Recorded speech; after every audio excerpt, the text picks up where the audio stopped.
கிறிஸ்துவுக்குள் பிரியமானவர்களே, ஆண்டவராகிய இயேசு கிறிஸ்துவின் நாமத்தினாலே உங்களை வாழ்த்துகிறேன். இந்த புதிய மாதமாகிய ஆகஸ்ட் மாதத்தில் உங்களை சந்திக்கிறதுல எனக்கு ரொம்ப சந்தோஷம்.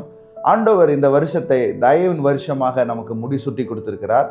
தயவின் ஆசீர்வாதம், தயவின் மூலமாய் கிடைக்கக்கூடிய நன்மைகள் இந்த வருஷத்துல 7 மாதங்களையும் ஆண்டவர் அனுபவிக்க கிருபை தந்தார். இந்த வாக்குத்தத்த செய்தியை கேட்டுக்கொண்டிருக்கிற உங்களுடைய வாழ்க்கையிலும் இந்த மாதம் தயவின் மாதமாக இருப்பதாக என்று சொல்லி உங்களை பிளஸ் பண்றேன், ஆசீர்வதிக்கிறேன். இந்த மாதம் நமக்கு தேவன் கொடுத்த வாக்குத்தத்தம் எஸ்தர் 2ஆம் அதிகாரம் 15ஆம் வசனத்திலே, எஸ்தருக்கு தன்னை காண்கிற எல்லார் கண்களிலும் தயை கிடைத்தது. எஸ்தருக்கு தன்னை காண்கிற எல்லாருடைய கண்களிலும் தயவை தேவன் கிடைக்க பண்ணினார். இந்த வருஷத்துல ஆண்டவர் நமக்கு கொடுத்த வாக்குத்தத்தத்தின்படி தயவின் வருஷமா இருக்கிறபடியால் 7 மாதங்களிலும் நாங்கள் கர்த்தருடைய தயவின் கரத்தை எங்கள் வாழ்க்கையிலும், எங்களோடு இணைக்கப்பட்டவருடைய வாழ்க்கையிலும், எங்கள் ஊழியத்திலும் ஆண்டவர் நம்முடைய தயவின் கரத்தை வெளிப்படுத்தினார். எத்தனையோ நன்மைகளை ஆண்டவர் நம்முடைய தயவை கொண்டு செய்தார். எத்தனையோ பேருடைய வாழ்க்கையிலும் ஆண்டவர் அற்புதங்களை செய்திருக்கிறார். இந்த மாதத்துல நம்மளுக்கு தேவன் கொடுத்த வாக்குத்தத்தம், எஸ்தரை காண்கிற எல்லாருடைய கண்களிலும் தயவு கிடைத்ததாம். தயவு என்ன செய்கிறது என்றால், எல்லாருடைய பார்வையும் ஈர்க்கிறது, உங்கள் பக்கமாய் திசை திருப்புகிறது. 1000 பேர் இருந்தாலும் நீங்கள் மட்டும் தனித்துவமாய் தெரிவீர்கள். 1000 பேர் அழகுள்ளவர்களாய் இருந்தாலும் எஸ்தர் மட்டும் அழகுள்ளவளாய் தெரிந்தாள். யோசித்து பாருங்க, எஸ்தரை அழைக்கும் பொழுது, அதாவது ராஜாவுக்கு மனைவியாக தெரிந்து கொள்ளப்பட்ட நபர்கள் 1000 எத்தனையோ பேர் இருப்பாங்க.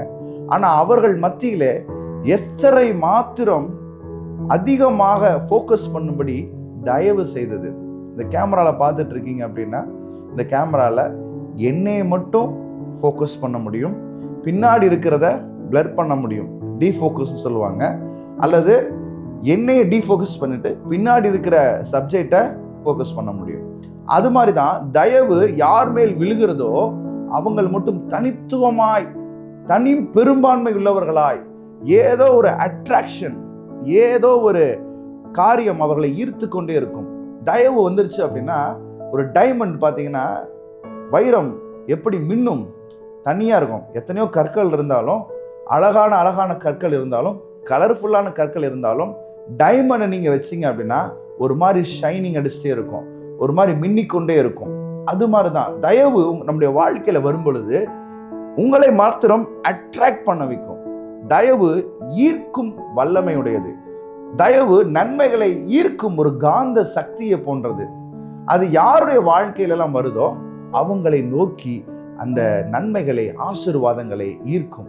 உங்களுடைய வாழ்க்கையிலும் இந்த வசனத்தின்படி, ஒருவேளை உங்க வேலை பார்க்குற இடத்துல யாரும் உங்களை பிடிக்காம இருக்கிறாங்களா, உங்களுக்கு உதவி செய்யறதுக்கு யாருமே இல்லையா, தயவு வந்துச்சு அப்படின்னா நீங்க எந்த சூழ்நிலையில இருந்தாலும் உங்களை நோக்கி மாத்திரம் உதவி செய்யும். உங்க கூட இருக்கிறவங்க மட்டும் சொல்லுவாங்க, உங்க கூட வேலை பார்க்குறவங்க சொல்லுவாங்க, உங்க நண்பர்கள் சொல்லுவாங்க, உங்களுக்கு மட்டும் ஏன் இதெல்லாம் நடக்குது, ஏன் இத்தனை வருஷம் எங்களுக்கு காத்திருக்கோம், ஏன் உங்களுக்கு மட்டும் இது நடக்குது, காரணம் என்ன அப்படின்னு அவங்களுக்கே பயங்கர சந்தேகமா இருக்கும்.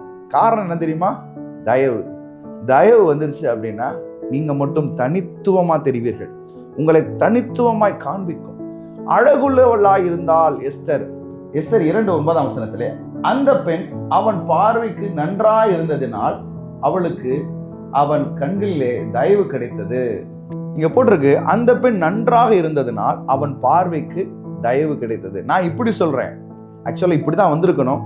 அழகா இருந்ததுனால தயவு பெற்றால் அல்ல, அவள் தயவு பெற்றிருந்ததுனால அவனுடைய பார்வையில் அழகாக நன்றாய் இருந்தாள். இந்த தயவு எஸ்தருடைய வாழ்க்கையில என்னெல்லாம் செஞ்சிச்சு, ஒரு 3 காரியத்தை நம்ம பார்க்க போறோம். ஒன்று, 17ஆம் வசனத்துல, ராஜா சகல ஸ்திரீகளை பார்க்கிலும் எஸ்தர் மேல் அன்பு வைத்தான். பாருங்க, ராஜாக்கு முன்பாக அத்தனை ஸ்திரீகளையும் அத்தனை பெண்களையும் முன்பாக நிறுத்தும் பொழுது ராஜாவுடைய கண்கள் எஸ்தர் மேல் மட்டும் விழுகிறது. ஒருவேளை நீங்க வேலை ஸ்தலத்துல இருக்கிறீங்க அப்படின்னா உங்கள் உயர் அதிகாரிகளுடைய கண்கள் உங்களை நோக்கி மட்டும் விழும்படி தயவு ஈர்க்கும். தேவன் எஸ்தருக்கு ராஜாவினுடைய கண்களிலே தயவு கிடைக்க பண்ணினார். வசனம் சொல்லுகிறது, சகல பெண்களை பார்க்கிலும் எஸ்தர் மேல் அன்பு வைத்தான். அது எப்படிங்க? எஸ்தரை காட்டில் அழகு இல்லாமல் இருந்திருப்பாங்க நினைக்கிறீங்களா? எக்கச்சக்கமாக இருப்பாங்க. இந்த உலக அழகி ஆணழகன் போட்டிலாம் பார்த்தீங்கன்னா எல்லாருமே பார்த்தீங்கன்னா கட்டுமஸ்தான உடம்புல இருப்பாங்க, அழகான ரூபம் கொண்ட பெண்களும் இருப்பாங்க. அந்த வரிசையில் பார்த்தீங்க அப்படின்னா எல்லாமே அழகாக தான் இருப்பாங்க, யாரும் அலங்கோலமாக வரல. ஆனால் அதில் ஒரு ஆள் தான் வெற்றியாளராக மாறுறாங்க. அந்த மாதிரி இங்கே ராஜாவுக்கு முன்பாக அழகான பெண்கள் அநேகரை நிறுத்தி இருந்தாலும் எஸ்தர் மேல தான் ராஜா அன்பா இருக்கிறார். வசனம் சொல்லுகிறது, சகல கன்னிகைகளை பார்க்கலும் அவளுக்கு அவன் சமூகத்தில் அதிக தயையும் பட்சமும் கிடைத்தது. பாருங்க, கம்பேர் வித் அதர்ஸ், எல்லா பெண்களை பார்க்கலும் மற்றவர்களை பார்க்கலும் எஸ்தரை தான் வேதம் குறிப்பாக இந்த இடத்துல காண்பிக்கிறது. ராஜாவினுடைய பார்வையிலே தயவை ஈர்த்து கொண்டாள். இது எல்லாமே ஒன்று செய்து கொண்டிருக்கிறது, எஸ்தருக்கு பின்பாக தேவனுடைய தயவு. அடுத்த ஒரு வசனத்தை படிக்கும் பொழுது, ஆகையால் அவன் ராஜ கிரீடத்தை அவள் சிரசின் மேல் வைத்து அவளை வஸ்தியின் ஸ்தானத்திலே பட்டத்து ஸ்திரீயாக்கினான். அவன் முந்தின மனைவியின் இடத்திலே எஸ்தரை கொண்டு வந்து வைத்தான். கிரீடத்தை தயவு ஈர்க்கும். ராஜ ஸ்திரியின் கிரீடத்தை எஸ்தர் மேல் இருந்த தயவு ஈர்த்தது. அந்த கிரீடத்தை எஸ்தருடைய தலையின் மேல், அதாவது வஸ்தியின் மேல் இருந்த கிரீடம், இதுக்கு முன்பாக இருந்த மனைவி அவள் இழந்து போனாள். இதுக்கு முன்பாக நீங்க படிச்சு பார்த்தீங்கன்னா தெரியும், வஸ்தியின் இடம் ராஜஸ்ரீ, ராஜாவுடைய மனைவி. அந்த இடத்தை இப்போ எஸ்தர் ராஜ கிரீடத்தை கர்த்தருடைய தயவினால் பெறுகிறாள். தயவு ராஜ கிரீடத்தை முடிசூட்ட பண்ணுகிறது. தயவு மற்றவர்களை பார்க்கலும் நம்மை விசேஷித்தவர்களாக விளங்க பண்ணுகிறது. நீங்க இதுவரையிலும் உங்க பலத்துல நீங்க மூவ் பண்ணியிருப்பீங்க, சாதிக்கணும், பெரிய காரியங்களை செய்யணும் அப்படின்னு சொல்லி ஏதோ ஒரு காரியத்தை நீங்க மூவ் பண்ணிட்டே இருந்திருப்பீங்க. ஆனா நீங்க எத்தனை வருஷம் காலமாய் இத்தனை பலனை செலவிட்டு இவ்வளவு பணத்தை செலவிட்டு செய்யாத காரியத்தை தேவனுடைய தயவு சிம்பிளா செய்துடும். அதைத்தான் நாம் எஸ்தருடைய வாழ்க்கையில பார்க்கிறோம். தேவனுடைய தயவு ஒரு மனுஷின் மேல் இருந்தால் அவள் ஒரு சாதாரண யூத குலத்து பெண், ஒரு அடிமைத்தனத்தில் இருக்கிறது போல இருக்கிறா. அவளுக்கு அப்பா இல்லை, அம்மா இல்லை, முர்தெக்காய் கையில் வளர்ந்த ஒரு பெண். ஆனால் தேவன் யூத குலத்து ரட்சிப்பை இந்த எஸ்தர் மூலமாய் தம்முடைய தயவை வைத்து உண்டாக்கி கொடுக்கிறார். உங்களுடைய வாழ்க்கையில தயவை தேவன் விளங்க பண்ணுவதற்கு ஆவலா இருக்கிறார். நீங்க தேவனுடைய தயவை நீங்கள் பெற்றுக்கொண்டால் போதும், உங்கள் வாழ்க்கையிலே சகல நன்மைகளையும் சம்பூர்ணமாய் உங்கள் வாழ்க்கையில கொண்டு வந்துவிடும். வசனம் சொல்லுகிறது, நன்மையும் கிருபையும் உன்னை தொடரும். அநேக நன்மையும் கிருபையையும் எப்படியாச்சும் அடைஞ்சு விடலாம், ஏதாச்சும் பெற்றுக்கொள்ளலாம்னு பின்தொடர்றாங்க. ஆனால் தேவனுடைய தயவு இருந்துச்சு அப்படின்னா நன்மையும் கிருபையும் ஆசீர்வாதமும் செழிப்பும் வெற்றியும் உங்களை பின்தொடரும். இந்த மாதம் உங்கள் வாழ்க்கையிலே கர்த்தருடைய தயவை பெற்றுக்கொள்கிற மாதமாக இந்த மாத வாக்குத்தத்தத்தை ஒரு விஷயம் நான் உங்களோடு சொல்கிறேன்.